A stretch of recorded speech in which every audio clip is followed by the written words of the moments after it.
Welcome to ShovelTalk, a podcast for economic developers. From your friends at the Golden Shovel Agency. Welcome back, Shovelheads, to another episode of Shovel Talk. Producer Darren here. This episode, we have Hugh McDonald, Arkansas Secretary of Commerce, who's joining Bethany to talk about how a small but mighty state has become home to global giants such as Walmart, Tyson Foods, and J.B. Hunt, and also a new $4 billion Google data center on the way.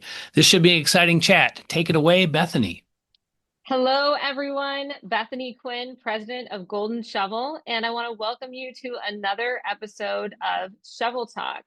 I am joined here today by Nathan Hansen from Golden Shovel and by our esteemed guest, Hugh McDonald, who happens to be leading the Arkansas Department of Commerce as the Arkansas Secretary of State.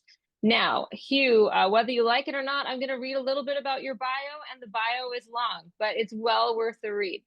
So Hugh was appointed Secretary of Commerce of Arkansas by Governor Sarah Huckabee Sanders in 2023.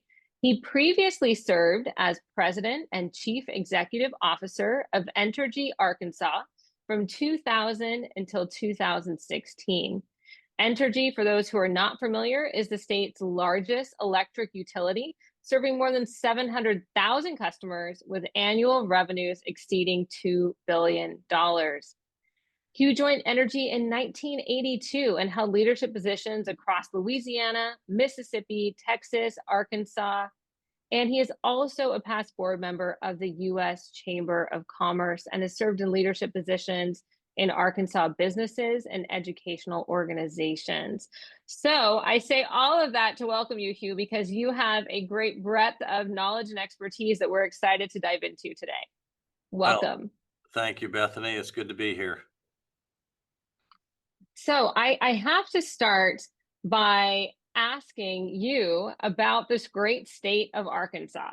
So Arkansas is, I kind of view it, this is not your tagline, but I view it as small but mighty, right? There's a lot going on in Arkansas, even though you have a fairly small state population. And you have some of the most well-known global businesses succeeding in the state, like Walmart. Everyone is very familiar with Walmart, no matter where you are in the world, and Tyson Foods. So how is Arkansas getting these big wins in a small state? Well, you're right, Bethany. It is a fascinating state. We often say that we punch above our weight, and when you have the number one Fortune 500 company headquartered here, they just finished building their brand new 300-acre headquarters in Bentonville, Arkansas. Just an amazing story. So largest retailer, largest protein producer in the world, Tyson Foods. They could be anywhere, but they have chosen to put their headquarters here. Companies like Dillard's is headquartered here. Murphy USA was Murphy Oil, but now the retail component is headquartered. Long history of oil and gas exploration in the state.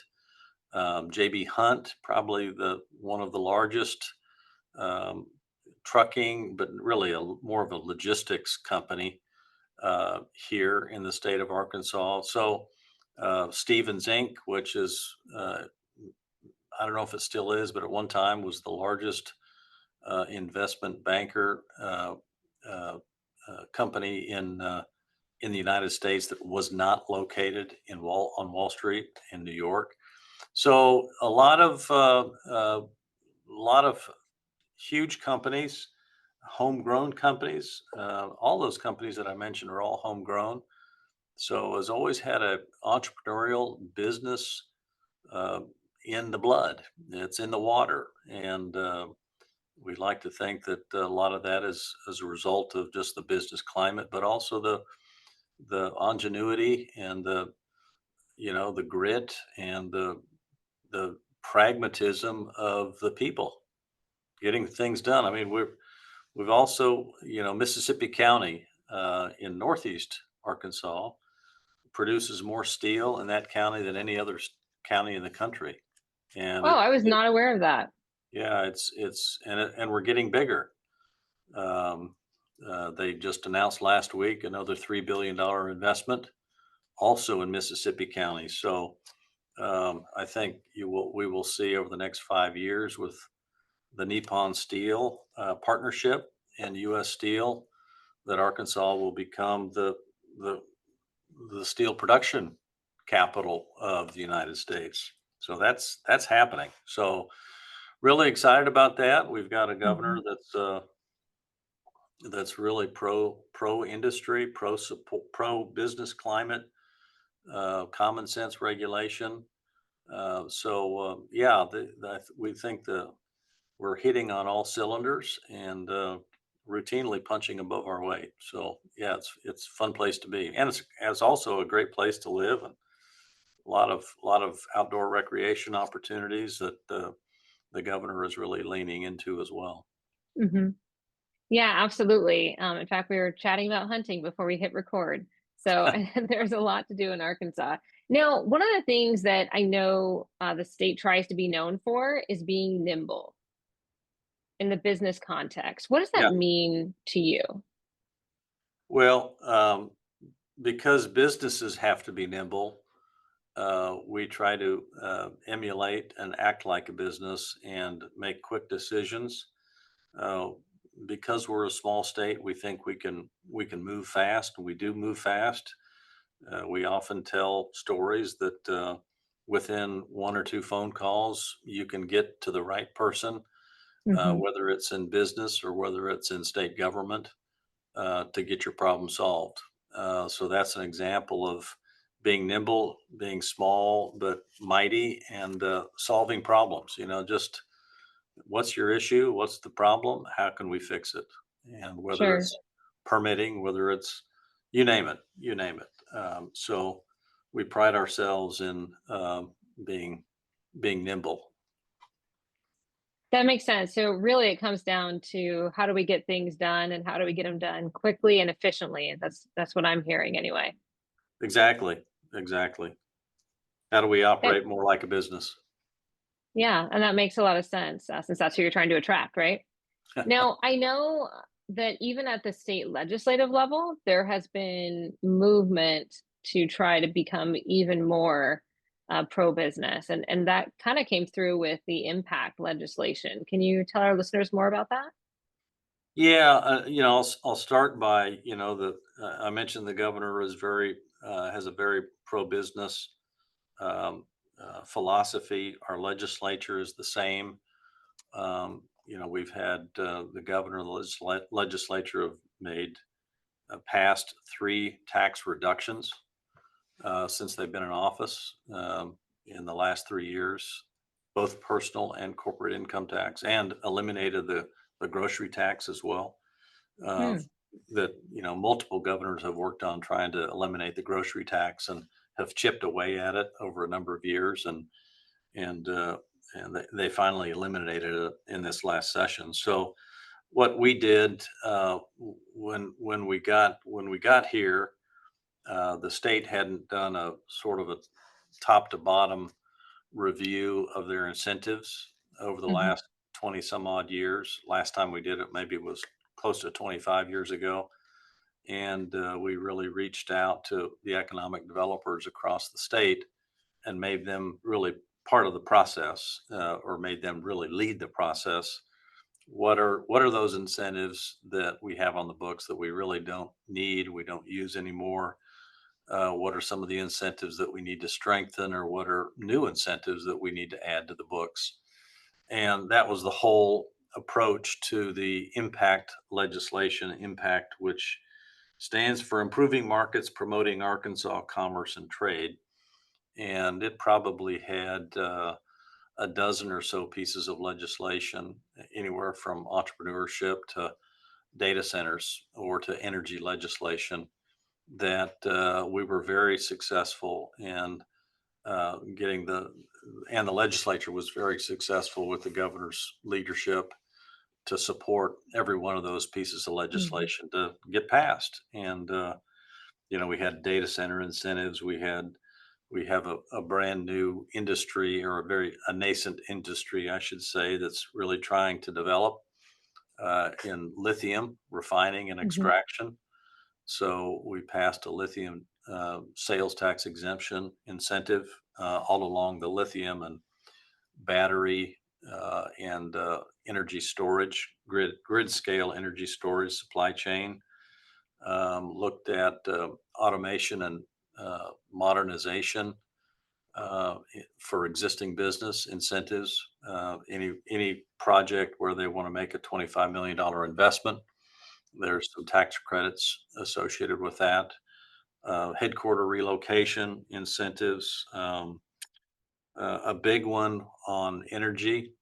Uh, that was my background, but we had the nonprofit and for-profit utilities in the state working on legislation that reformed the regulatory structure that, like probably every state in the country, economic development, you need people, and you need product like a site, and you need power.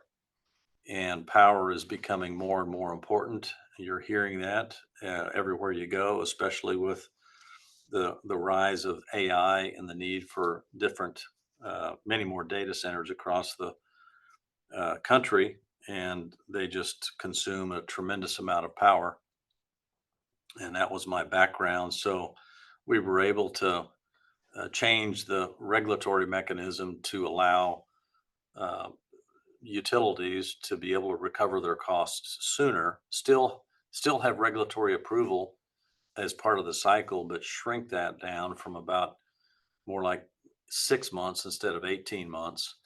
And when you allow them to recover their costs sooner, that actually lowers the overall cost to customers compared to the older model. So that was very successful, and that was and it frankly it played a huge role in us recruiting the largest investment we've ever seen as a state. A recent announcement with Google in West Memphis, Arkansas, had a $4 billion investment for a data center. So, Oh, wow. uh, And that was so after those incentives were passed. yeah.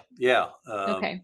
Entergy was the supplier, energy Hmm. supplier to Google, and they were able to use that legislation exactly as I just described to help lower the cost that they were previously discussing with Google. So it Sure. made a real difference. Yeah, that's really interesting. I want to dive in a little bit on that because you brought up an issue that is a bit of a hot button throughout the country right now, and that's energy supply. Making sure that we have enough, obviously, to support major projects like you mentioned, but then also the full range of it, right? From housing development to just supporting small business growth. Energy is kind of on everyone's mind, and you have a big background in that. So, what do you think the role of economic developers is in helping to craft this energy policy? Well, they will all say that if we don't have energy, we don't have an economic development Right. uh, strategy or policy. We're not going to be successful. And and so it's really important to support those energy producers, and it depends on the regulatory structure of your particular state. Some states are fully deregulated, Hmm. and frankly they have less control.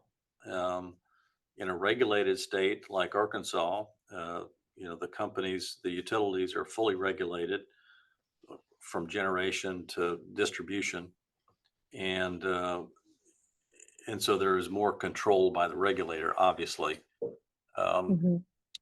so, so from an economic developer's perspective, you've got to have the right environment where power plants and transmission investments, primarily these long lead time items, where it takes, 4 years to build a power plant, whether you're regulated or deregulated. Um, it takes that much time. And providing the mechanisms that incentivize developers to build the right power plants at the right time at the right place is really important. And you can't meet the growing needs, all with renewables. Renewables are important, and we have found that solar is more productive here in Arkansas as opposed to wind. Much more opposition to wind by landowners, especially up in the Ozarks, the Hmm. beautiful scenery in the Ozarks and the Ouachita Mountains. But regardless, I mean, there's just more opposition to wind by the landowners. So the utilities have been adding a lot of solar energy, which helps keep energy prices low, but they're also adding a lot of grid energy storage in these projects as well.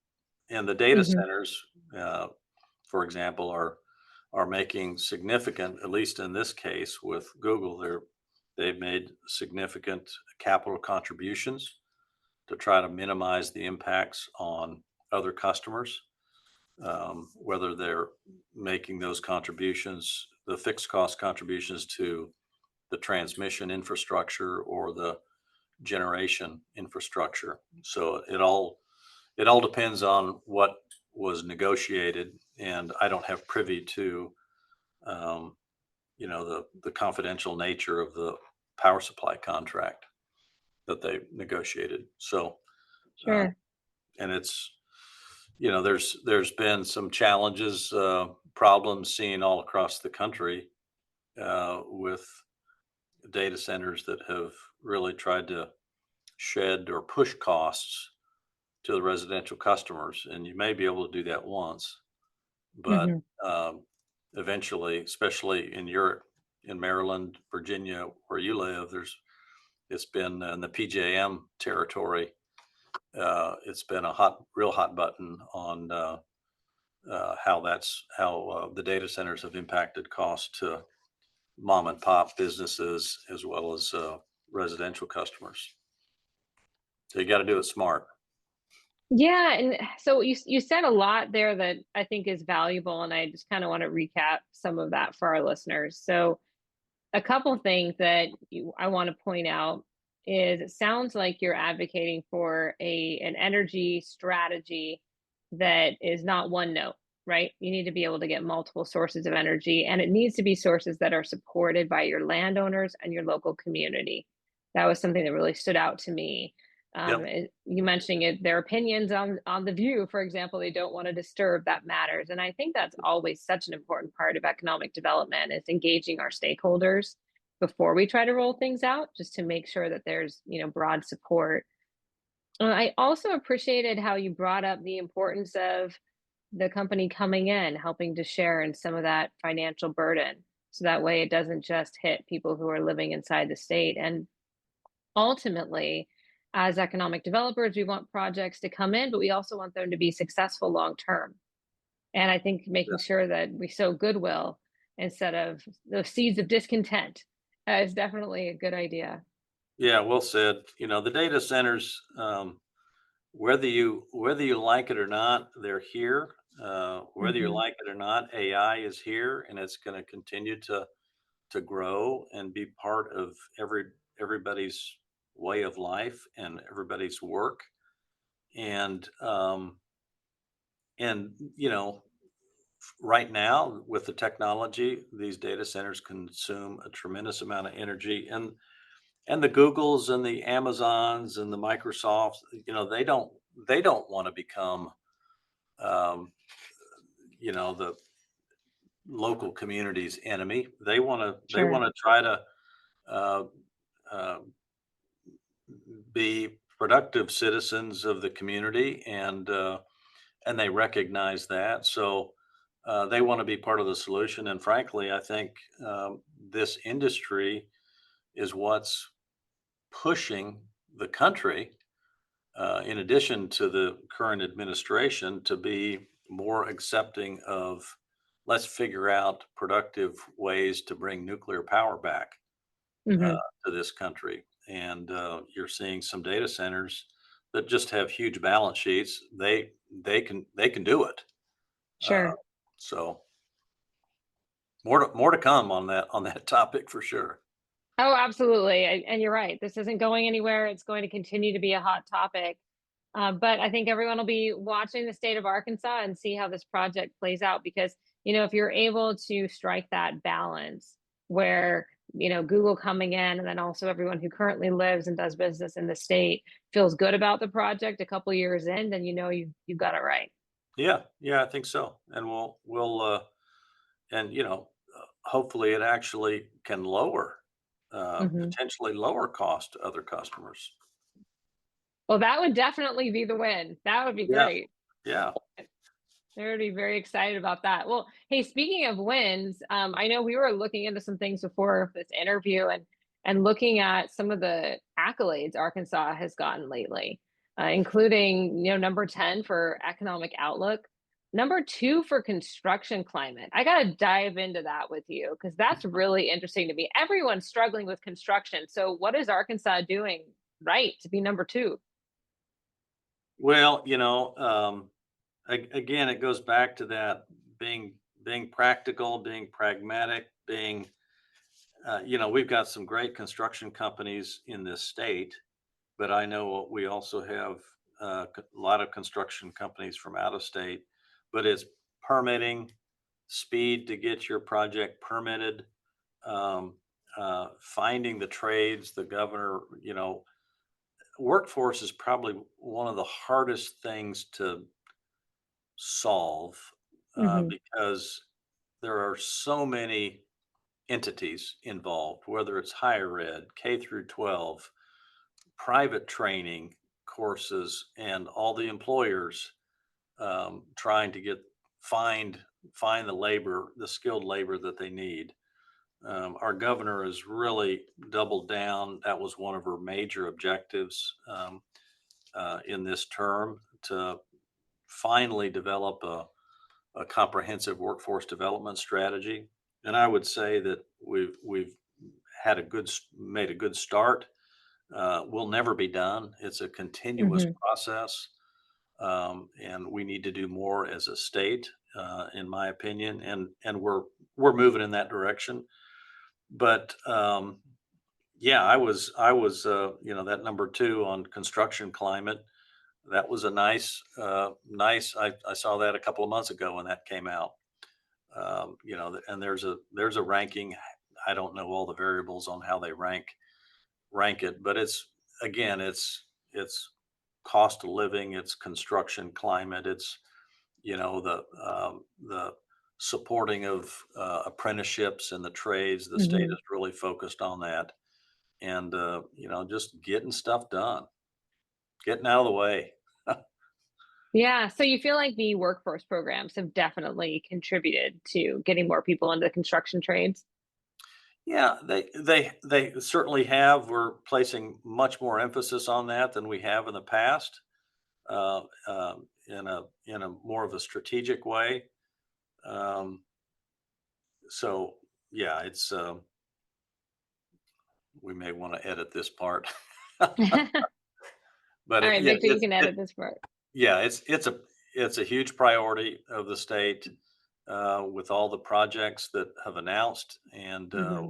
we think there's a strong pipeline uh, of of projects coming. We've got to have our skilled trades, Sure. and that not only includes economic development projects that we're trying to recruit, but it also includes infrastructure, Hmm. roads, highways, sewer, water, power plants that Entergy just announced a 700 plus megawatt power plant that they're going to build. That's a $1.6 billion project. The co-ops are building a similar Hmm. sized plant, actually in Texas, but that'll draw workforce from Arkansas as well. A lot of transmission, a lot of gas transmission, electric and gas transmission. So yeah, the trades, if there's any question of somebody in high school today, what are they going to do? Do I go to college or do I not go to college? Do I want to maybe sit out for a couple of years and see what's out there? Man, go into the trades, Hmm. get a start, making probably $20 an hour, easy, then plus overtime. So there's just going to be a lot of opportunity, I think, for kids getting in the trades. We need that skill set, not just in Arkansas, but all over the country. And we need experienced tradesmen and women, especially in the frontline supervisor position. Hmm. Yeah, absolutely. One of the things that we've been doing at Golden Shovel is creating virtual reality videos of businesses in these different industries for economic developers that are doing talent recruitment. Because kids in high school, they've gotten messages that are not aligned with what you're saying, right? I mean, they're very used to just technology and everything being online, and the idea of working with your hands is a little bit foreign now. I mean, it's really, really shifted. So we've been using tech, what they're used to introduce them to careers they haven't thought of. And it's actually been really well received by kids because you're right. I mean, you can make a lot of money without having debt. But again, you have to be exposed to what those jobs look like in order to even have that consideration. Yeah, and if the way to do it is through a screen, Right. through a video game, do it. It's a way to do it. Yeah, exactly. We have to get them in ways that they're familiar. Yeah. Well, and I know you talked about obviously the importance of having those trades to support the expansion activities that are happening. I mean, there's so much. You mentioned multiple projects happening in Arkansas right now, but I saw a warehouser, for example, is investing another 500 million in the state, which is interesting.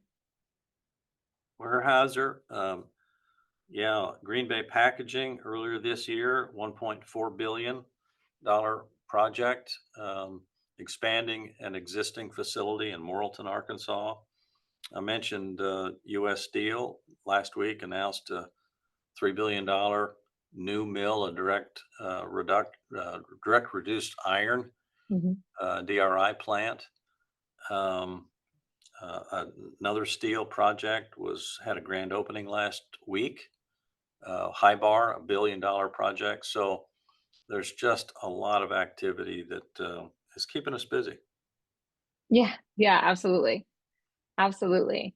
I know a lot of these expansion projects, as you mentioned, are homegrown or US based companies, which of course is always really exciting. I know that Arkansas has also been working on, pretty active FDI strategies as well. What can you tell us about your recent mission to Israel and the United Arab Emirates? Well, I'd have to say that that trip was sort of a trip of a lifetime. We just so happened to have a pretty good connection with the um, Israeli ambassador to the United States, who happens to be our governor's father, Mike Right, just Huckabee. just a wee bit of a connection. Yeah, former Governor Mike Huckabee. So, yeah, it was a great trip, and of course, Israel just an unbelievable, innovative nation, and we spent some time. We have some Israeli companies here in Arkansas in the aerospace defense business, of course. So we had a productive visit not only with those companies, but also with the entrepreneurship community, which is just um, Israel's second to none, and how they have developed that ecosystem. And part of it was a learning trip for us. How Mhm. can we be better at developing our ecosystem here in the United States or here in Arkansas to be more responsive and grow that industry? And I think we've made really good strides. Northwest Arkansas is leading the area of entrepreneurship development with those major Fortune 500 companies up there, and the university. They have Office of Innovation and Office of Entrepreneurship and Innovation at the University of Arkansas has been very successful. I think they were just ranked. I'm trying to remember the top 25, I think, in the country in terms of entrepreneurship program at the business school. So that's exciting. But there's been just a lot of support, and it's been a 10-year process in Northwest Hmm. Arkansas, and as a state, we certainly want to do everything we can to support that ecosystem, and also take the best practices from there and encourage that in other areas across the state, which we're trying to do as well. Yeah, it's fantastic that the school has obviously earned those accolades and that you're seeing the effect of those entrepreneurial support programs. That's actually one of the things I want to talk about. I mean, we've spent a lot of time talking about, the big wins, the exciting things happening in Arkansas. But as you mentioned at the very beginning of the call, a lot of this ecosystem began with homegrown companies that started out as entrepreneurs. So, how do you keep that ecosystem alive when Arkansas has become known, for these major global brands? Well, yeah, I would tell you that I'm not the expert at that, but I do know that you have to find just the right mix of uh, you know large company support that supports the innovation. You also have to have the education angle, but maybe most importantly, you've got to have an ecosystem of investors Hmm. that are willing to invest in companies at a stage where they're willing to lose that investment, and they're willing to maybe lose a lot of investments of a lot of startups, but at the same time hit that one big one. Sure. And that's a different investor. And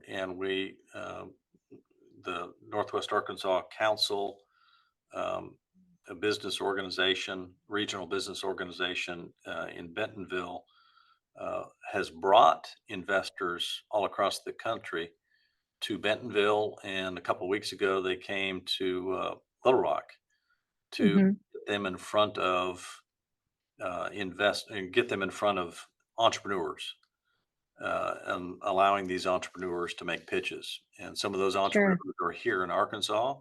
Some of them are outside of Arkansas as well. So it's just it's a combination of a lot of things, but certainly the investors are essential. If you don't have the Hmm. investors, you're not going to have success. Yeah, well said. You can only bootstrap so far. You need to be Yeah, capitalized. yeah, exactly. Yeah. Yeah, that makes a lot of sense. So I do want to ask you one more question about Arkansas, and then we got to dig in a little bit about yourself before we end the podcast here. And that's really, what are you excited about for the future of economic development in Arkansas? Well, I think that we've got a good team here in Arkansas. We have I believe we have really good relationships with our local economic development teams all over the state. As you know, this is not no one person, no one entity can uh, be successful in recruiting these projects by themselves, but it does take an entire community, an entire state working Hmm. together, and you have to show that um, uh, oneness, I guess. All the oars in the water, all the oars moving in the same direction when you're in front of the client. Sure. And I think we do a pretty good job of that in Arkansas. Again, we're small. We can move pretty quickly. Um, a phone call to the governor uh, gets a lot of stuff done quickly. She has been tremendously supportive of our efforts,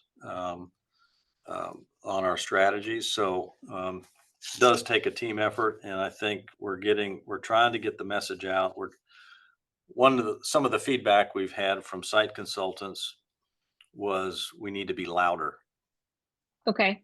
And so we're trying to be louder and trying to make more people known of the business climate, the cost of doing business here in the state, which is one of the lowest, whether it's your Sure. property taxes, our tax structures really becoming much more competitive than it has been historically.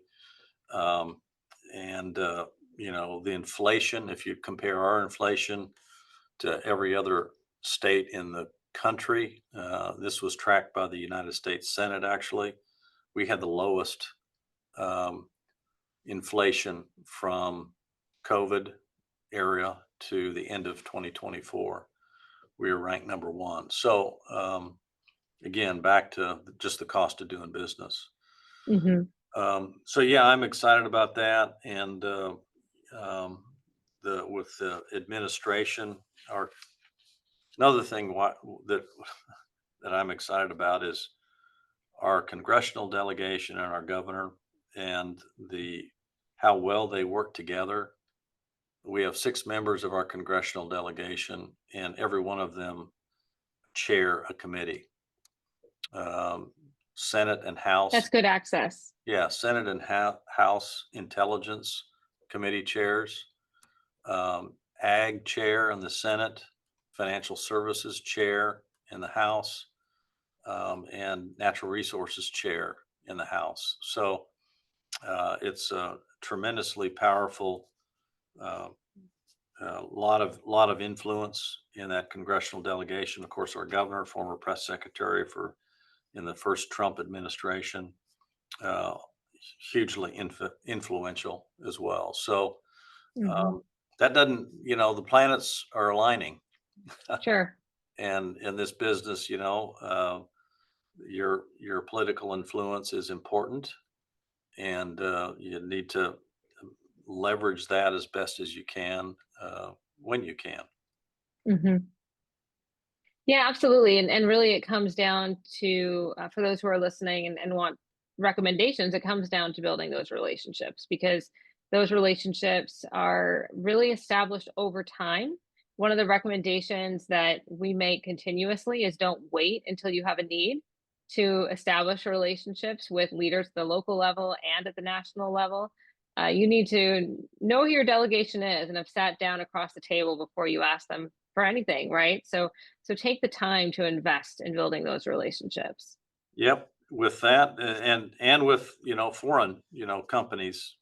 For example, we opened the governor went to took a delegation to Korea and Japan in March of 2024. It's the first time we had been to Korea since her dad was governor 20 years ago. So really lost a lot of groundwork, and so we opened an office at the end of 2024, and are working with as building those relationships. It's a long game, but if you're not there, they don't know who you are, and you've got to be there. And we think that Korea is one of those places where we should be. Yeah, absolutely. And that's good tips as well. Is if you don't see the results immediately, don't necessarily stop, because then you're losing the potential momentum and have to start all over again, right? Yeah, exactly. I mean, everybody knows where California is, where New York is, where Florida and Texas is, but they don't necessarily know where Arkansas is. So No. we have to work harder to get them to know where we are. Yeah, exactly. It goes back to that be louder, right? Yeah, yeah. So Hugh, I did want to give our listeners information just to get to know you a little bit better. You had such an interesting career, having been in the energy space, having been on the board at the U.S. Chamber of Commerce, and now then working in the government side. What attracted you to this line of work? Well, that's an interesting question, because I was not looking for the job. In fact, I was retired. Okay. And I retired in 2016. And living in retirement bliss for about 6.5 years, and doing a lot of traveling with my wife. Kids were out of the house and enjoying life. And I get a text one night at about 8 or 9 o'clock on a Sunday night from the new governor-elect's transition manager, a guy that I've known for 25 years almost, and wanting to know whether or not I had a moment to visit. And when I got that text, obviously I knew that he wasn't calling just to chit chat. And, Sure. a call came from out of the blue. They were looking for somebody that had gray hair, a retired executive type. And yeah, here we are 3 years later, in the job 3 years. And the governor wanted me to, apply my business background, the business knowledge to run the Department of Commerce. And the Department of Commerce was created in 2019 by putting together a number of divisions, 9 different divisions: banking, securities, insurance, workforce development, unemployment insurance, aeronautics, waterways, developmental finance, economic developments. So yeah, put them all under one umbrella.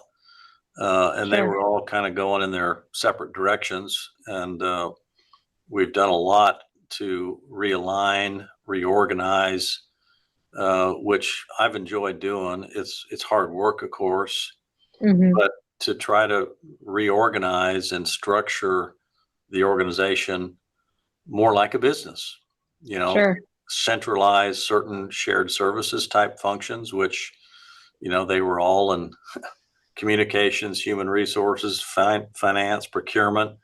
They were all separately. IT, they were in all separate different divisions, and we've centralized most of that across commerce. In fact, the governor has taken that to the next step and centralizing IT and centralizing procurement across all of state government, which is something a business would do. Fleet is another example. We're centralizing that and using, basic stuff that business has done for decades, putting telematics on our cars and vehicles, knowing, who really needs a car. Sure.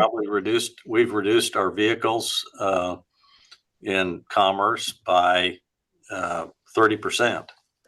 Oh, wow. And no one's screaming that they don't have a car. Sure.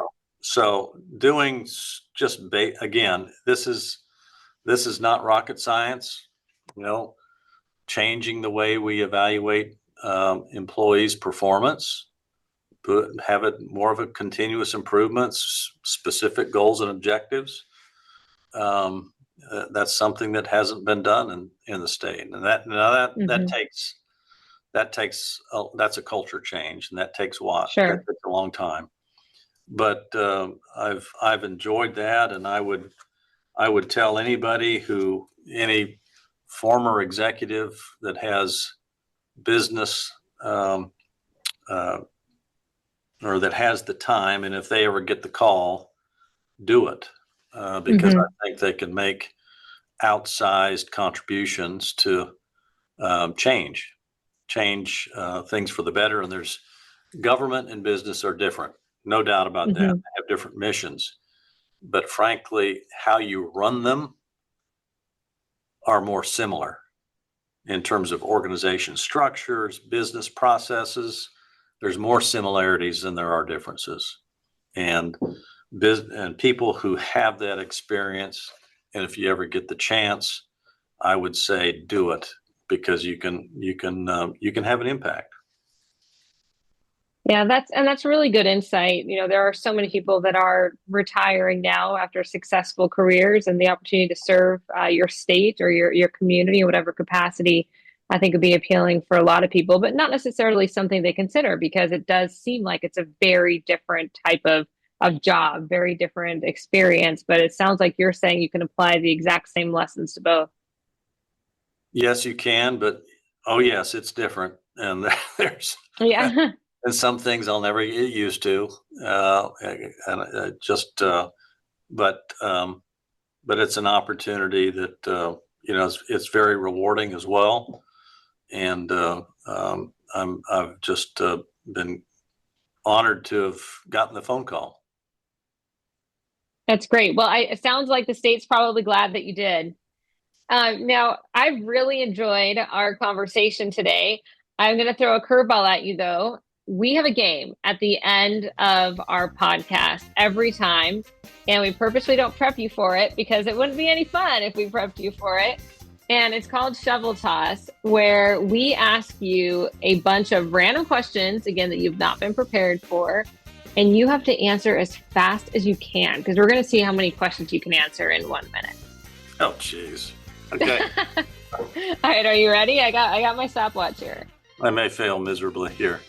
Okay. Well, just do your best. All right. All right. If you could master any skill, what would it be? Playing the guitar. Go-to karaoke song. I don't have one. Travel bucket list. What's on it? Italy. Ireland. Favorite food combination that is kind of weird? Oh gosh. Favorite food. Well, there's got to be somewhere French and Italian, I guess. All right. What would you do if you were invisible for a day? What would I do if I was invisible for a day? Help someone in need. If your life had a theme song, what would it be? Neil Young, Long May You Run. Pineapple on pizza, yes or no? No. Fictional character you would want to be? Fictional character. Oh gosh. I have no idea. How about superhero? How about a scientist? All right. Superhero power you wish you had?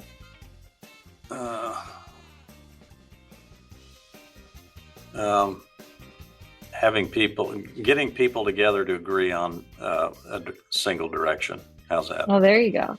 And what do you want to be remembered for? Making things better than they were when I got here.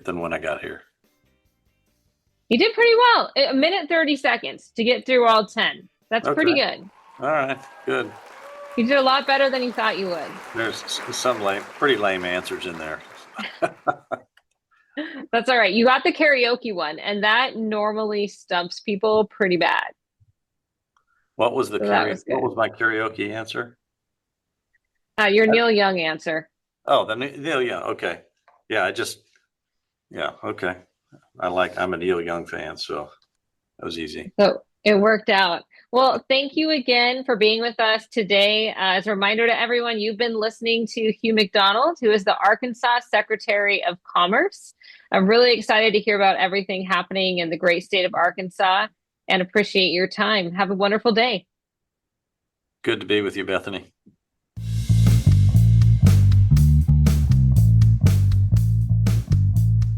Thank you, Bethany. We are in the holiday season, and honestly, I can't tell you if we're going to have another episode this year or not, but one thing I do know, we are working on our year-end Best Websites of the Year article, which I know is always a favorite with all of you out there, so look for that soon in the Golden Shovel newsfeed. Meantime, if we do not chat, have a great holiday season, and we'll talk to you in 2026. Thank you, Shovelheads, for another great year of Shovel Talk.